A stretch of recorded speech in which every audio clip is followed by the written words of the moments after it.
Nifty 24,500ના કોલમાં ગઈકાલે આપણે clear એવું પ્રેડિક્શન કર્યું હતું કે ભાઈ આ પ્રીમિયમ જ્યાં સુધી 63ની ઉપર છે ને ત્યાં સુધી પોઝિટિવ છે. 63ની ઉપર જ્યાં સુધી આ પ્રીમિયમ રહેશે ને ત્યાં સુધી આ પ્રીમિયમમાં પાવર રહેશે. તો ફર્સ્ટ કેન્ડલ ડીપ મારી અને 63ની ઉપર ક્લોઝ કરી.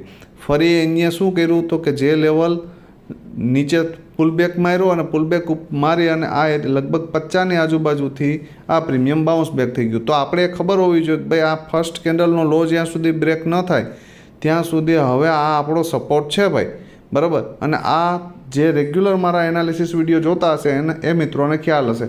ધારી લ્યો કે તમે 50થી એન્ટ્રી કરવા નથી પહોંચ્યા તો ફરી પાછું જ્યારે 63ની ઉપર આ પ્રીમિયમ બ્રેક થયું તો અહીંયાથી આપણી એન્ટ્રી બનતી હતી, બરાબર. અને આપણો પહેલો ટાર્ગેટ કયો હતો 83 અને બીજો હતો 113. તો પરફેક્ટ આ પ્રીમિયમે આ ટાર્ગેટ આપ્યો છે. તો કેટલા મિત્રો આ ટ્રેડમાં પરફેક્ટ ટાર્ગેટ સુધી બેઠા છે કોમેન્ટમાં જણાવજો.